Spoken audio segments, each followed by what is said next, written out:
So the second half of that video of the world of books, absolutely. I'm over here, in bookstores that I don't go into often, but definitely started going into more so over the last, year. Absolutely over the last year. And one of the top reasons why, because it was in Regency, Books a Million, Regency Jacksonville. I started going into that one, and within this last year. And God bless that location, even though I had to shut down, but they still got the one on the beach and they got the one in Orange Park. Um, God bless them, I mean, it's just a world of books, ladies and gentlemen, and especially as like, kids of all ages. Start being inspired to go out there and want to not only, dream and explore, but go out there and want to read more books, you know.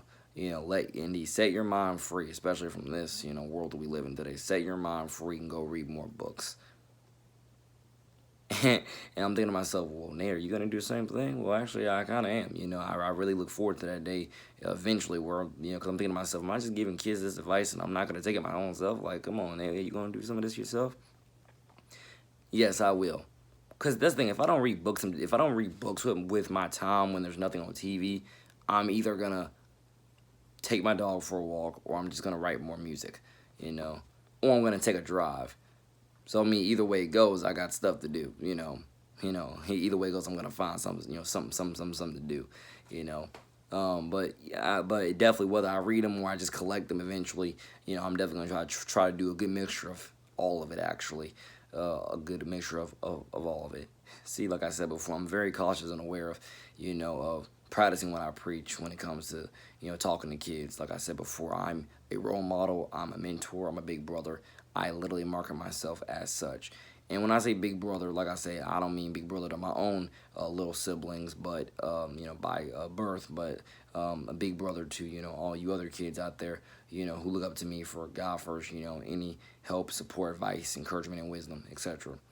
And I love it. I definitely again couldn't imagine my life without it. But as I was saying, um, like I say, especially as I market myself as a role model, I totally want kids to understand. Let alone one of my newest songs titled "Middle School Mentor." I'm marketing myself now as that hashtag Middle School Mentor. I totally want kids to understand that about me, let alone about the world of books. I totally don't want to be somebody who just preaches the real but doesn't practice it. That's not me. Especially like I said before. Being a middle school mentor, I'm about setting examples for the kids. That's the best way we're going to grow with the kids. The best way we're going to, learn with each other, learn, and just, own it, and so on. It's about setting examples for the kids. But absolutely, like I said, kids go into the world of books about anything. Like that's wow. That's the thing that's so beautiful about the world of books is that no matter what you're interested in, they've literally written a book for you. So I'm telling you, right now, from your big brother NJ2THECITY, representing songwriter, middle school mentor, niece ambassador, and more, absolutely go out there and try to start investing yourself into more books.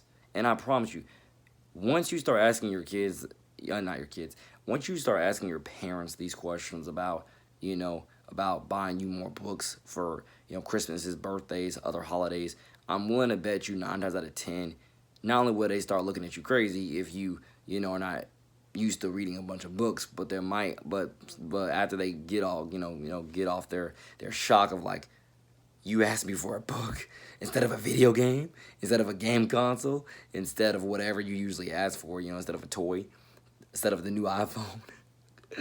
It's funny, once your parents get over the shock that you asked them for a book rather than everything else that kids usually ask for, let alone young adults and more usually ask for, oh, you asked me for a book rather than a new car, or something, new iPad. I can just go on and on and on. The new play set, the new dollhouse, once you start asking your parents for that, that stuff, like once they get over their shock that you're asking them, I'm willing to bet you that, your parents will be super, super proud of you.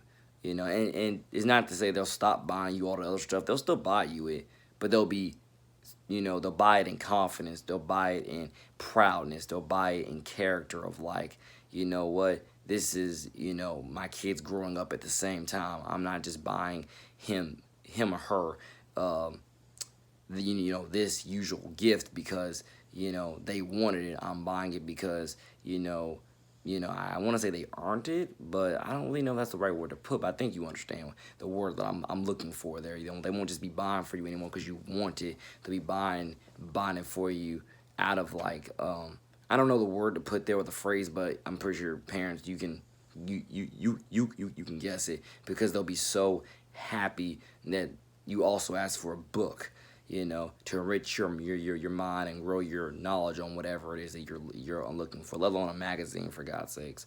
You get the point. Any sort of literature and reading material, and so on. And or even if and that's also the thing. Everybody got smartphones for like nine times out of 10. Don't be afraid to invest yourself in ebooks as well, like asking for a Kindle or a Nook or whatever, so you can just read up a bunch with that, and so on. But for most parents, I definitely know they can all relate to this.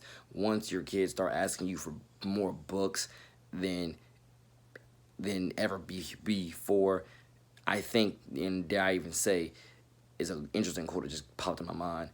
I promise you, your relationships with your kids and vice versa with your parents might end up growing exponentially, because especially at that young age, let alone just as you age in general, you'll find a lot more things in common with each other, and with the world itself or culture or whatever. I'm just saying, I know it's gonna make a lot of parents proud that you're asking for books and reading materials, let alone, other arts and crafts supplies, to build whatever you want to build, to, and so on. And that's kind of what my point there for a lot of kids, absolutely, is start asking for a lot of that stuff for birthdays and Christmases and more, not just books, but absolutely more arts and crafts supplies, so you can, build whatever you want, shape whatever you want, Play-Doh, you name it, string things together, let alone a new laptop so you can do a bunch of 3D prints or whatever, digital models. Like, you get the point, explore your inner creativity, explore your inner wild imagination, explore the world of arts, the world of mystics, the world of storytellers, treasurees, treasurers. Go out there and explore the world of fine arts, arts and crafts. Building things, engineering. I'm pretty sure you all get the point that I'm, trying to alliterate there. I'm pretty sure that's gonna help a lot of people's relationships with their kids and parents, let alone, I'm pretty sure that a lot of kids, you're totally gonna get a lot of good productivity out of, the whole family, the whole household, when you do stuff like this. Especially parents, when you're willing to read the book along with your kids. Especially parents, when you're willing to do whatever art and craft project with your kid.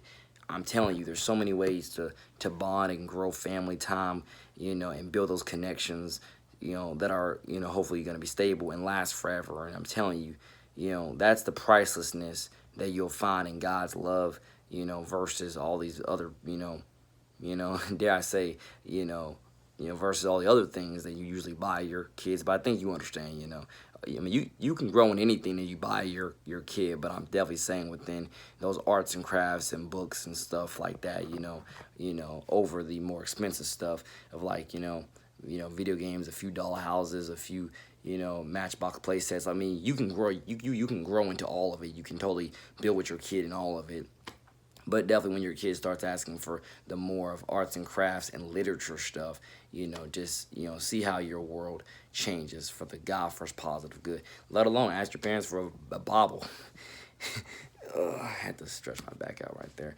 Yeah, let alone, kids, start asking your parents for a Bible. Dare I say, start asking them for a Bible. Start asking them for more biblical literature, more biblical puzzles, more biblical, diagrams and movies and stuff like that. Start asking them for that for Christmas.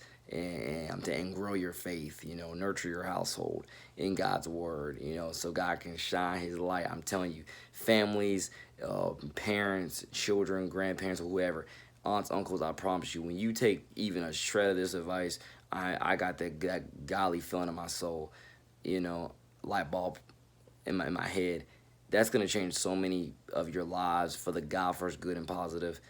I'm telling you, it's a blessing, ain't it? It's a blessing, and I don't know what else to say honestly, other than keep reiterating that. Like I was like, that's what I was like. Oh, actually, what I wanted to also say again, follow me on social media, and I would be more than happy, like I said in another video, more than happy to look up whatever book it is that you're reading with your child, and if you want me to record my voice in reading the make a little audiobook for you, I'd be more than happy to do that. Parents, kids, feel free to hit your boy up, rapper, singer, songwriter, NJ2THECITY, crafty wordplay lyricist. Feel free to hit me up on YouTube, on any other social media devices, and or if you see me out in public, don't be afraid to holler at your boy and ask me if I can do that for you. Because definitely anything to serve God's kingdom in that sort of way, I'm God first all up for, recording a audio tape, of myself reading it out to you, or a sing along, or even rapping it, and so on. I'm God first up for it. Absolutely put me up to the job. I will absolutely deliver. That is what I live for, and that's why I gotta stay alive, because that is real. That is absolutely, I know, a big part of what God has got me on this earth to do, because I'm totally into connecting, connecting those bridges and building filling in those gaps to help families grow and prosper and succeed in Christ's name. So other than that, I really don't know what else to say. But and indeed, like the kids, do it. Immerse yourself in books, talents, fairy tales, arts, crafts, culture, mystics, godly. That is. And let your mind roam free. Indeed, don't be afraid to use the same tablet that you doodle in when it comes to pretending to write down notes in class. Use that same tablet as well to write some stories of your very own. Build your own characters, or write your own characters, build your own stories, tangle together your own plot lines, and put it to try to shoot some home videos, home movies, of everybody acting out these these scenes with these characters and plot lines. Don't be afraid to indeed make everything from as godly scratch as you can, and start at the God first earliest of ages, exploring your arts, your talents, your creativity. Because I'm telling you, the world is out there for it, and you need to really take advantage of it. And it's also the fact being, ladies and gentlemen, for me to also tell you, is the fact being, don't wait until you get hit up by some celeb, some Hollywood producer, or whoever to go out there and make your dreams happen. If you can literally make it, make it where you want to, off your own dime, off your own dollars, off your own bucks, off your own connections, do it that way. Do not spend your whole life waiting for some Hollywood talent agent to find you. Don't spend your whole life waiting for that, because then when you get to that point, don't be surprised if a few of them, if not most of them, ask you to do some pretty filthy, dirty stuff in order to get your first gig or get hired, and so on and so on. Not to say it will totally happen, but because I don't fully know, but I know we've all done our research on how disgusting, things have been going in Hollywood for a long time. Not everybody's like that, but definitely out of 10, I'm willing to bet 8. 8, if not 7. 8 at most, 7 at least. Most of these talent agencies and more, I'm willing to bet you some of them, if not a lot of them, are snakes in disguise, and they're just ready to prowl on you, and they'll hit, and you get the point, which I'm trying to alleviate here. So absolutely, do not wait for some of these Hollywood agents to hit you up and say, hey, we want you to come in and try out for this, we want to sign you to that. Don't wait for them to notice your talent, first. Do not, do not. Build your own brand, market your own family, share your own stories, create your own success before those days ever come. So not only will you have all the leverage when those days comes, but you can finally or profoundly say, no, I don't need you, you need me, or I just rather keep it all in the family and keep building it my way. You get the point, and so on and so on. Because that's kind of how I think we all know, that's kind of how they snake you in by saying, yeah, you're the next coming of this, I'll give you $1 million. And the next thing you know, with that contract you signed, or just with the advance itself,